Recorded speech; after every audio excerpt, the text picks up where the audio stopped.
New Orleans, March 19th, 1919. The city didn't sleep that night. Instead, it played jazz. Loud, frantic, and everywhere. From French Quarter balconies to shotgun houses in the Treme, trumpets blared, pianos pounded, and street corners pulsed with music. Not for celebration, not for joy, but because a killer had promised to spare only those homes where jazz filled the air. Everyone else, he'd come for them in the silence. And no one dared test him. This wasn't fiction, this was real. And the man behind it, the Axeman, remains one of America's most chilling unsolved mysteries. Not because he was supernatural, but because he might have been utterly ordinary. If you're here for true crime stories that grip you from the first second, stay until the end. Because this isn't just another ghost story. It's about a killer who manipulated an entire city and got away with it. And if you love uncovering secrets like this, hit subscribe now. You won't want to miss what comes next. It started a year earlier, in the humid dawn of May 23rd, 1918. Above their grocery store on Upper Line Street, grocer Joseph Maggio and his wife Catherine slept peacefully. By sunrise, they were dead. Catherine's throat slashed, Joseph's skull crushed by an axe left at the scene. The killer hadn't kicked in the door. He'd quietly chiseled out a back panel, slipped inside, and struck as they slept. Nothing was stolen, nothing disturbed, except their lives. Police briefly arrested Joseph's brother, who owned the razor used in the attack, but released him for lack of evidence. The brutality lingered in the city's mind, but worse was coming. Just over a month later, grocer Louis Bessemer and his lover, Harriet Lowe, were found bludgeoned in their quarters behind another store. Again, a chiseled door. Again, no theft. Harriet survived long enough to accuse Bessemer himself, fueling wild theories of espionage. But she died soon after, and the case went cold. Then, in August, the attacks turned even more disturbing. Anna Schneider, 8 months pregnant, was beaten with a lamp as she slept. She lived. So did her baby, born 2 days later. No forced entry, no clear motive, just violence, random and brutal. The public began connecting the dots: grocers, immigrants, nighttime home invasions, and a killer who vanished like smoke. By mid-August, police finally admitted a pattern. Elderly Joseph Romano was killed in his bed, while his nieces watched a shadowy figure in a dark suit flee into the night.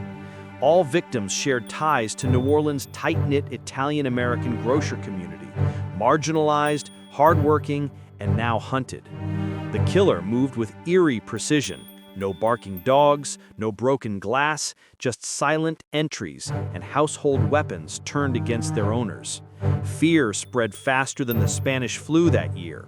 People double-locked doors, slept with knives, and whispered that the Axeman wasn't human at all. Then, after months of silence, he returned, not to New Orleans proper, but to the suburb of Gretna. There, grocer Charles Cortimiglia, his wife Rose, and their 2-year-old daughter Mary were attacked. Rose and Charles barely survived. Mary did not. In the chaos, Rose named a neighbor, 18-year-old Frank Jordano, as the attacker.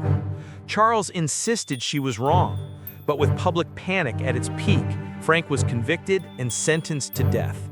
Years later, the verdict was overturned. Most historians now believe he was innocent, a scapegoat in a city desperate for answers. And then came the letter. On March 13, 1919, the Times-Picayune published a message signed "The Axeman." It read like something from a nightmare. At 12:15 Tuesday night, I shall pass over New Orleans. In my infinite mercy, I shall spare those whose homes echo with jazz. It was theatrical, taunting, almost satanic, and the city obeyed. That Tuesday night, New Orleans became the loudest place on earth, not out of joy, but survival. Miraculously, no one was attacked. For one night, music had warded off death. But the reprieve didn't last. By August, grocer Steve Boca was found unconscious, his head smashed with his own axe. Weeks later, Sarah Lorman, a single woman living alone, survived a near-fatal blow to the skull. Then, in late October, Mike Pepitone was killed in his bedroom while his wife and 6 children slept nearby. She saw a shadow flee. Blood soaked the walls. An axe was left behind. And then, silence. The Axeman vanished as suddenly as he appeared. Over 18 months, at least 12 people were attacked. 6 died, all in their beds, all by a man who used their own tools to kill them. Naturally, theories exploded. Some claimed it was the mafia, targeting Italian grocers who refused to pay protection. But mob hits don't involve toddlers or pregnant women.